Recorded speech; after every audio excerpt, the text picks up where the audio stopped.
చాలామందిని చూస్తూ వస్తున్నాను కానీ ఇలాంటి మోసాలు చాలానే చూసాను, లేదని చెప్పను. కానీ ఏదో తెలియని ఒక ఏమంటారో దాన్ని తెలీదు. కానీ నన్ను మాత్రం చాలాసార్లే మోసం చేశారు, చాలాసార్లే అందరి ముందు అవమానాలు కూడా చేశారు.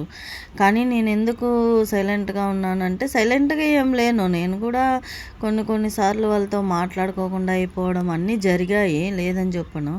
కానీ ఎందుకో తెలియని ఏదో ఒక బంధం అనేది ఉంది.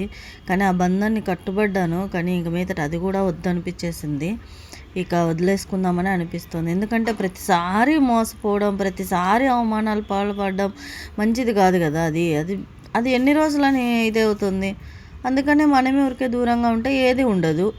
కానీ ఇంక ఈ వంట విషయానికి వస్తే, ఈరోజైతే ఉల్లిపాయల కారం అలాగే చపాతీ చాలా బాగుంది. అది ఎగ్ కాంబినేషన్లో. ఇక దీని విషయానికి వస్తే, ఇదైతే ఆయిల్ స్ప్రే నాకైతే చాలా బాగా నచ్చింది. మా ఆయన అయితే తెచ్చారు కానీ సూపర్ అంటే సూపర్. అసలు చపాతీ కలపడం కానీ, దోశకు కానీ, చపాతీకి వేయడం కానీ, స్పూన్లు ఆయిల్ వేయడం కంటే ఇలా స్ప్రే ఒకటి తీసుకొని వచ్చేసేయడం చాలా ఈజీగా ఉంది. నాకైతే ఇది సూపర్గా అంటే సూపర్గా నచ్చింది. ఇక ఉల్లికాయల కారం అంటే, ఉల్లికాయలు కోడిగుడ్డు కాంబినేషన్ సూపర్ అంటే సూపర్గా ఉంటుంది. దాని చేతికి చపాతీ కూడాను.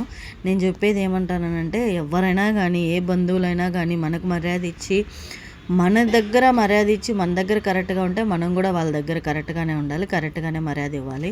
వాళ్ళు మనకు మర్యాద ఇవ్వని చోట మనం ఎందుకు వాళ్ళకి మర్యాద ఇవ్వాలనేది నేను అనుకుంటున్నాను.